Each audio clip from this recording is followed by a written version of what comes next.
The story begins with a boy waking up in a strange room he has never seen before. As his vision clears, he notices a beautiful woman leaning over him. At first, he assumes she must be his mother, but something feels off.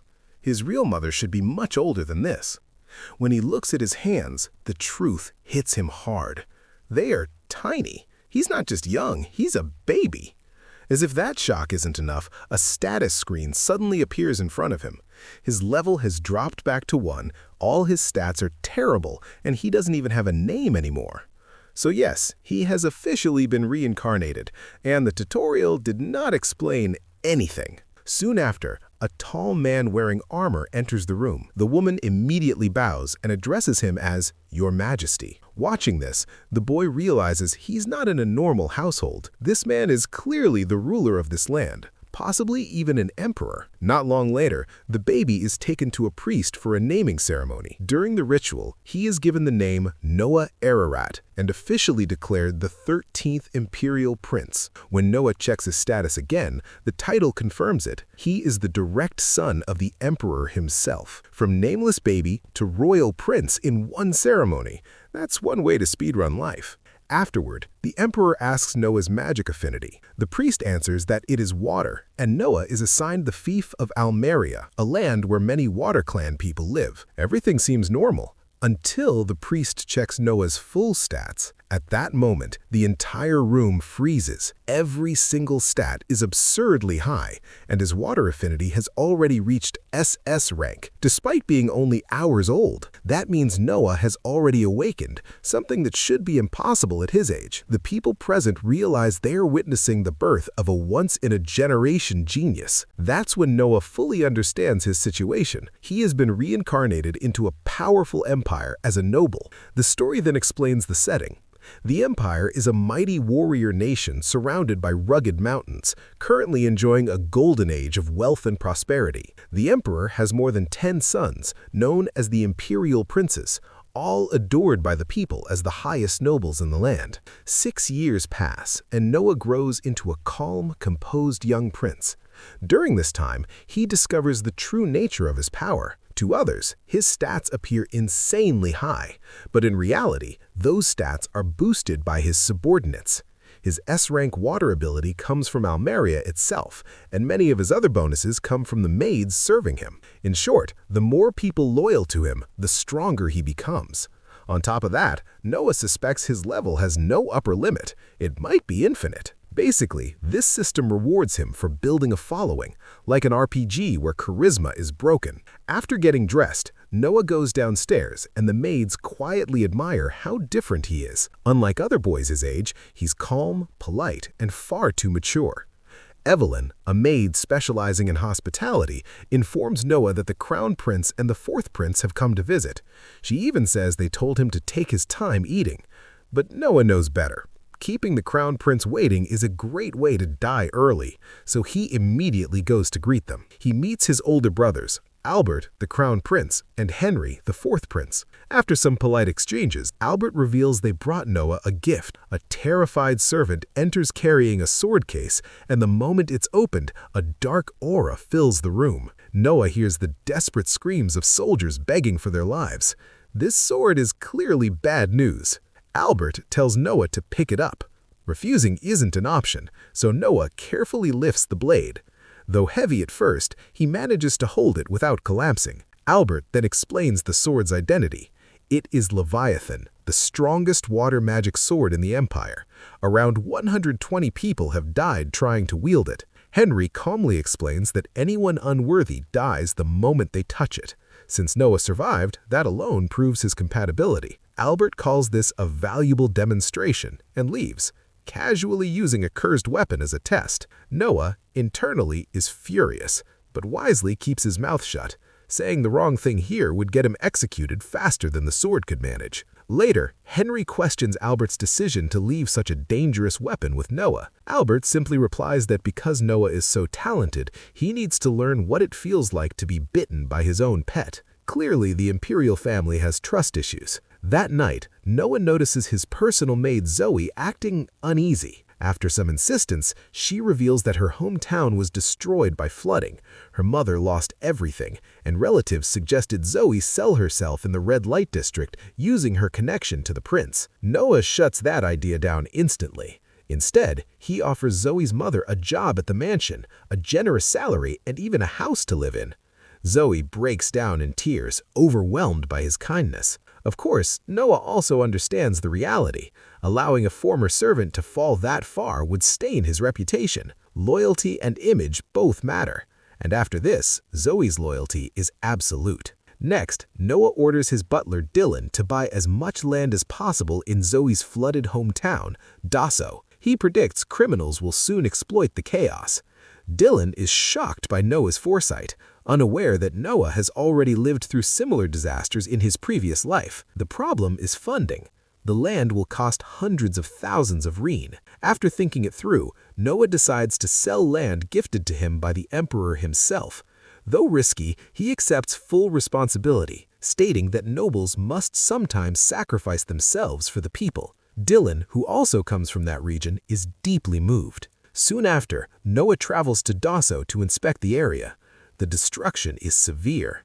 While surveying, he notices food distribution happening, but the food is barely edible. The local official, Lord Geralt, arrives and openly ignores the suffering, clearly pocketing the funds. Noah confronts him directly.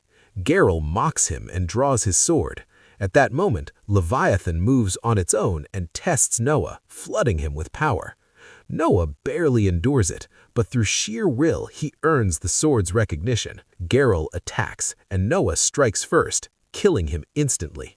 When the lackeys threaten retaliation, Noah slams Leviathan into the ground, creating a massive crater. Message received. The night captain, Rowan, arrives, recognizes Noah, and kneels. Noah orders the corrupt officials punished and food distribution fixed properly. The villagers celebrate him as their savior. Later, the emperor summons Noah. Instead of punishment, he praises him for preventing further disaster. Noah's stats are checked once more, and his water affinity has risen to SSS rank. Impressed, the emperor asks Noah to continue serving the empire. Noah accepts. The next day, Noah visits Rady Street, the most lively part of the capital. This place is famous for food, crowds, and street performers, and Noah is here for one reason: a popular singer everyone keeps talking about. He quietly enters a small diner, finds an empty seat, and observes the atmosphere like a tiny emperor doing a secret inspection. Soon, a pink-haired girl steps forward and begins to sing. Noah immediately recognizes her as Alici. Her voice isn't bad at all, but her technique still needs work. Even so, Noah can tell she's not singing for fun or fame. She's singing to survive, putting her heart into every note. Just when the mood settles, three rough-looking men burst into the diner and ruin everything. They start yelling at Alici, demanding she pay off her parents' debt. When she says she doesn't have the money, they begin suggesting other ways for her to repay it. The whole diner freezes, and no one dares to interfere. That's when Noah calmly stands up. In a quiet but firm voice, he reminds them that imperial law forbids forcing children to inherit their parents' debts. The men laughed, thinking he's just a clueless rich kid. Big mistake. One of them grabs Noah, and in the next moment, Noah releases the pressure of the Leviathan sword. The air itself feels heavy. The ends instantly panic, realizing they just picked a fight with something far beyond them. They run away like their lives depend on it, because they do. Once things calm down, Noah gently talks to Alici and asks about her monthly expenses. She explains that most of her money goes toward her mother's medical treatment. Without hesitation, Noah tells her he'll pay her 25 rian every month so she can focus on singing. And if she improves, her pay will increase too. Alici is overwhelmed and promises she'll never waste this chance. Later that evening, Noah returns home and finds the same three men kneeling outside the palace gate, begging for forgiveness. Clearly, they've finally realized who he is. Noah doesn't even bother meeting them and orders the maids to send them away. Royalty is not customer service. His brother Henry later agreed with that decision and praised his judgment. Noah explains that as long as those men remain scared of him, Alici will never be in danger. Henry is genuinely impressed. For someone so young, Noah thinks several steps ahead. Their conversation shifts to the Leviathan sword.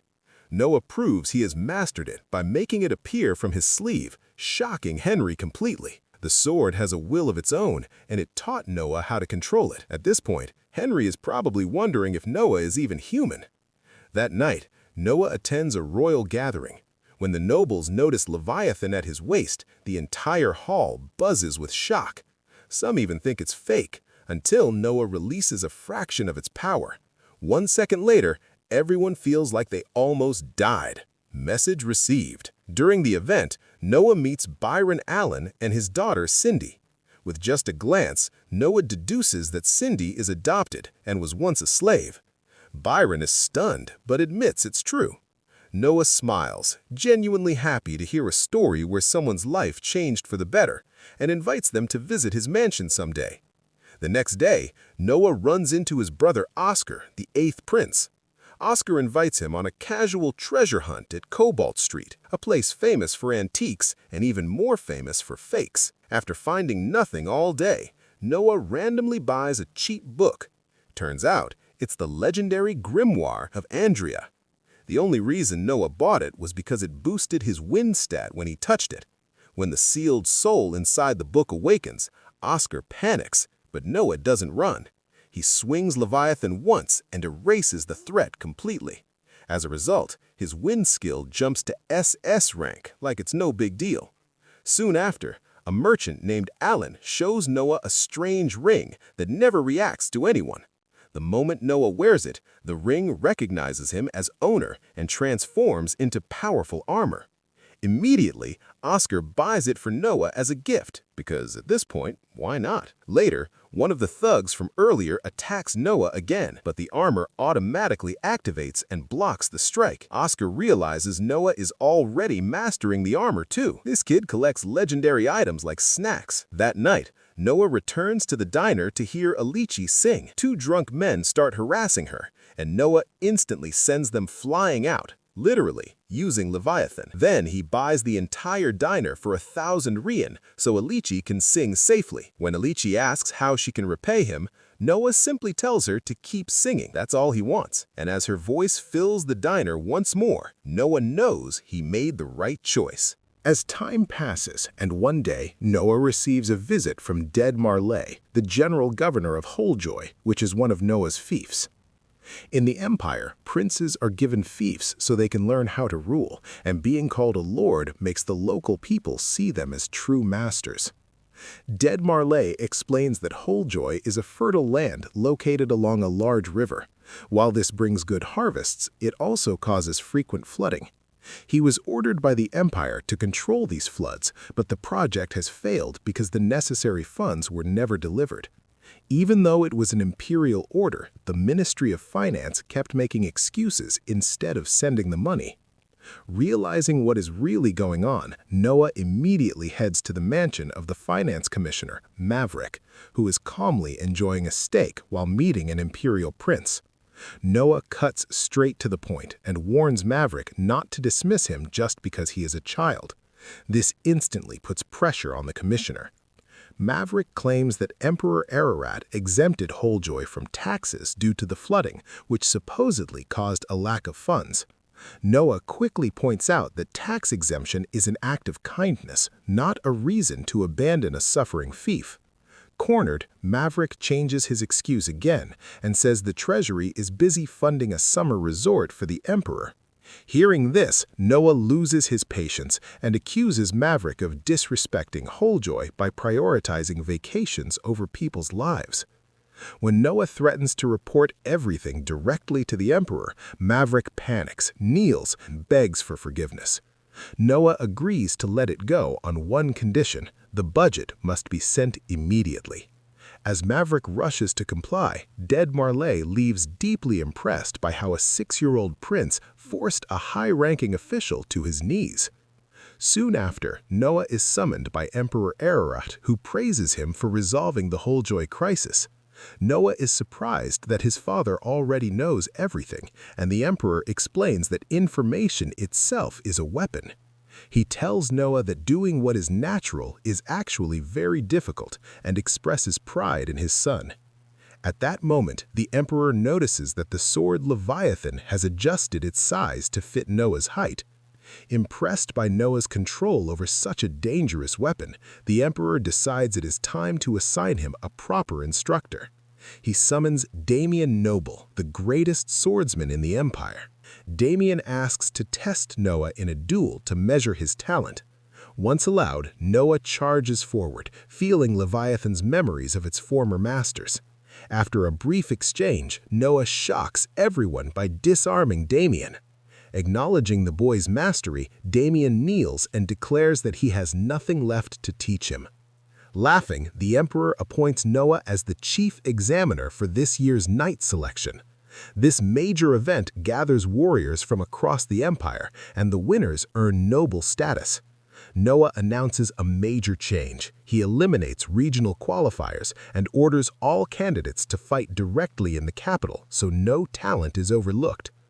Back at his mansion, Noah speaks with Zoe and learns that villagers often struggle to send representatives due to travel and lodging costs.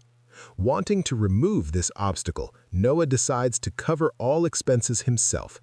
He orders Dylan to buy vacant houses, build dormitories if needed, and arrange food supplies through merchants. While negotiating with merchant Byron Allen, Noah quickly sees through a fake discount and asserts his authority. He allows Byron to place Noah's crest on his shop, warning him that betrayal will never be forgiven. Noah reflects that gaining loyal subordinates is another step toward becoming stronger. Suddenly, Noah notices his water rank has dropped, meaning something is wrong in Almeria.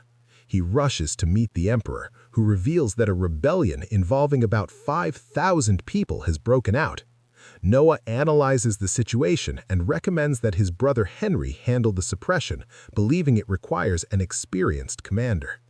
While traveling together, Noah senses danger and orders the carriage to stop. Rebel soldiers surround him, but Noah calmly defeats them using Leviathan, leaving them unconscious.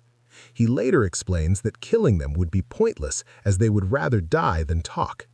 Realizing the rebels heavily rely on cavalry despite Almeria's weak horse production, Noah summons Byron Allen once more. He gives him money and orders him to buy all horse feed in the region, intentionally cutting the rebels' supply line. Understanding the strategy, Byron immediately sets the plan in motion. Noah receiving a message from his father, the Emperor, he confirms that the captured rebels admitted they were planning to kidnap Noah and use him as a bargaining tool. Hearing this, Noah calmly warns his father that if the confession came too quickly, there is a chance they might be lying. The Emperor praises Noah's sharp thinking and tells him not to worry. He explains that the Empire has reliable methods to determine whether someone is telling the truth. Noah decides not to think too deeply about what those methods might be and simply trusts his father.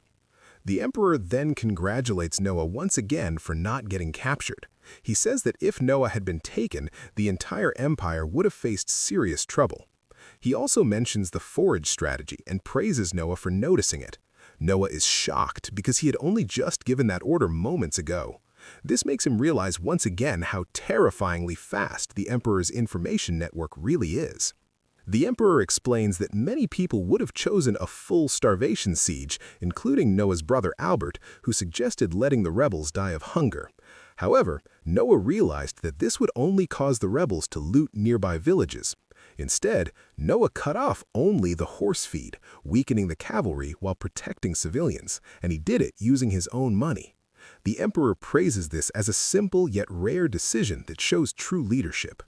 Because of this achievement, the Emperor decides to reward Noah. He grants him permission to add a sword to his coat of arms. In this empire of warriors, using that symbol without permission is a serious crime, sometimes even punishable by death. Receiving it directly from the Emperor is one of the highest honors possible, making this a massive recognition for Noah. Later, Noah meets with Allen again. Allen reports that the forage operation is complete and also brings information about Siphon, the leader of the rebels. He describes him as a deeply resentful man who would do anything to achieve his goals. Noah thanks him and warns everyone to stay cautious. At that moment, Evely arrives with urgent news. A badly injured man has appeared at the gate claiming to have important information.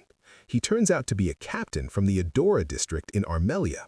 The man explains that his superior rebelled, but he refused to join and instead risked his life to report the uprising. Although Noah already knows about the rebellion, he still thanks the captain and orders Evely to take care of him. He even rewards the man with 1,000 rhines, surprising Alan.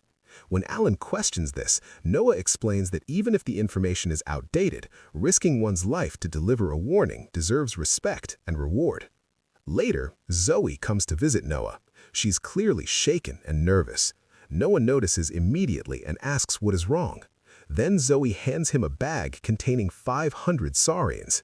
She explains that a stranger offered her this money if she could get Noah to drink an elixir. The elixir turns out to be a sleeping drug meant to knock Noah unconscious so he could be handed over to the rebels. Noah finds it almost amusing that they want him so badly. Then, he asks Zoe why she brought it to him instead of using it. Through tears, Zoe explains that she could never betray him. Noah has helped her, her mother, and her village too much. Even though she was threatened with death, she still refused. Moved by her loyalty, Noah rewards her. Since they tried to buy her betrayal for 500 rhines, Noah adds an extra 0 to the amount. Zoe hesitates, but Noah insists. Then he tells her what he needs her to do next, make her give him the elixir anyway. Confused and worried, Zoe listens as Noah explains his plan. A few hours later, Noah pretends to be unconscious. Voices can be heard around him, with some of the kidnappers joking that killing him would be easier, though they decide it is a last resort. Noah calmly analyzes his situation. He's tied up inside a carriage, but Leviathan is hidden in his ear, and they didn't take his ring. Escaping will be easy. Using Leviathan, Noah understands what happened. Zoe knocked him out as planned. The kidnappers appeared, failed to catch her, and took Noah instead. The kidnappers underestimate him, thinking his brother saved him last time because Noah allowed that credit to remain. Noah attacks without hesitation, quickly taking one of them down. The others draw their weapons, but Noah feels disappointed. They are all insignificant, with no valuable information to extract. He knocks the rest out with ease. Suddenly, Zoe appears again, having returned with soldiers because she was too worried to hide.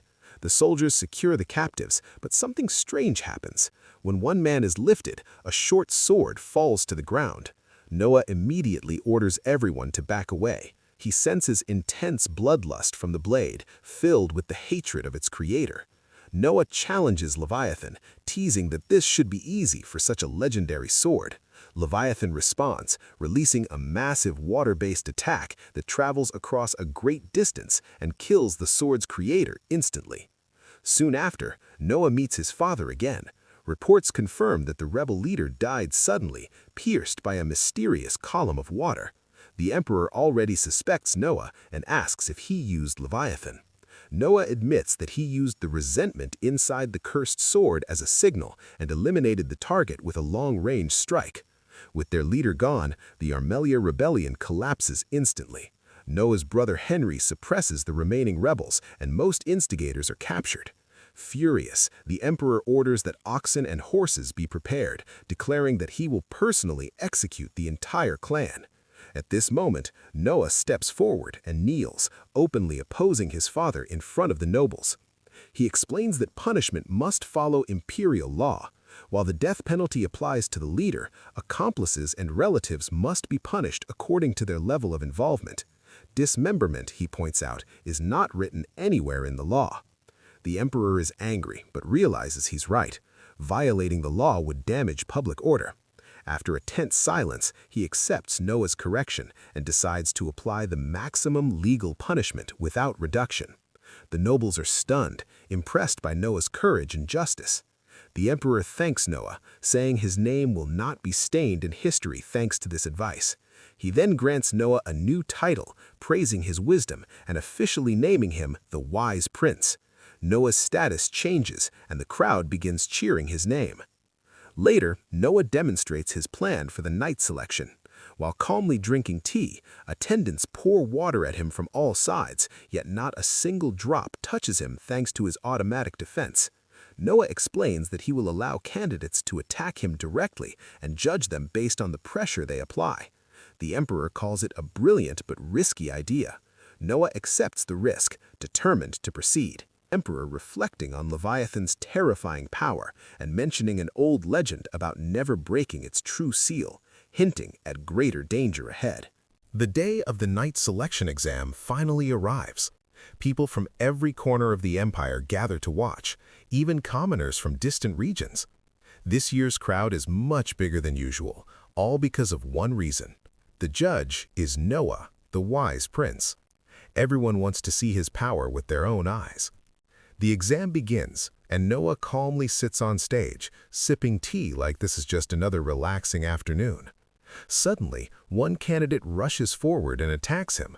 But before the sword can even reach Noah, his defense ring activates, creating a powerful shield. The attack is completely blocked. The candidate keeps swinging, trying again and again, but the shield does not even crack. The crowd quickly realizes that this calm child is on a completely different level. From above, the emperor watches everything and admits that this year's exam is far more interesting than the last. Still, he reminds himself that the real goal is to choose worthy knights, so he waits to see who Noah will approve. As the day goes on, another candidate uses all his magic to launch a massive fire attack at Noah. Noah simply raises a barrier, blocking the heat entirely. The candidate runs out of mana and collapses. Seeing this, Noah admits that none of the candidates so far have truly impressed him. The final candidate of the day steps forward, a blonde girl. She attacks, and as expected, the shield appears. But this time, something unexpected happens. Using pure strength, she breaks through the shield and lightly wounds Noah. The guards immediately restrain her, but Noah tells them to stop. He asks her name. She introduces herself as Shirley Grant. To everyone's shock, Noah announces that she has passed the exam, the first one all day. The guards are stunned, but the crowd begins praising Noah for his fairness. Later, Noah brings Shirley to his mansion. She kneels nervously, afraid she will be punished for injuring him. Noah reassures her and asks her to attack him again just like before. Though confused, Shirley obeys. This time, Noah blocks the attack completely. He explains that he could have done this earlier, but chose not to. He wanted to see if she would follow orders without fear. A knight who hesitates is not someone he needs. Shirley attacked him seriously both times, proving her courage and resolve. Deeply moved, Shirley kneels and pledges her loyalty to Noah. At that moment, Noah noticed his stats increase, showing the benefit of gaining a true subordinate. Soon after, Zoe arrives with a doctor named Croy, who examines Noah and confirms that the wound is minor. Shirley watches closely. Noah notices and asks her about it, and she explains that her village has no doctors. Realizing this is a serious problem, Noah decides to train doctors through apprenticeships. He asks Shirley to choose capable people from her village and promises to cover all expenses. Shirley thanks him deeply. The next morning, Shirley walks through the mansion and overhears maids gossiping about Noah's future marriage. Zoe quickly shuts the conversation down, reminding them that Noah is only 6 years old. Another maid then teases Zoe, hinting that she might like Noah and that this is why she has started learning magic. Zoe denies it, saying she just wants to be useful to him, and walks away flustered, leaving Shirley impressed. After the night selection ends, Noah receives praise for choosing only the best candidates. To celebrate, he hosts a small party and invites his old friend Alachi to perform. He also invites Byron, giving him a chance to connect with royal merchants. During the party, Noah receives a mysterious letter with no sender. After confirming it is safe using Leviathan, he reads it and learns that remnants of the Almrian rebels are moving again. He realizes the sender is likely the loyal soldier who warned him earlier. Unfortunately, by the next day, that soldier is exposed and tortured, though rescued in time by Henry's unit. Noah blames himself and orders that no expense be spared to save the soldier. Later, Noah goes shopping with Shirley to buy a gift for his brother Henry. In an antique shop, Noah finds a rare glass sculpture made by a famous artisan. Just then, his brother Oscar arrives and reveals he owns the only other one. Without hesitation, Noah destroys the sculpture, shocking everyone. He explains that this will increase the value of Oscar's piece. Oscar immediately understands and praises Noah's sharp thinking. Outside, Shirley questions him about destroying such a treasure. Noah tells her that objects are not real treasures. People are. Loyal people who dedicate themselves fully are what truly matter. Hearing this, Shirley vows to serve him for life. 6 years pass. Noah is now 12 years old, standing taller and preparing to head out on a new journey, watched by the servants of the palace. And that's how episode 5 comes to an end. Subscribe to Recap Sama for more anime recaps like this one.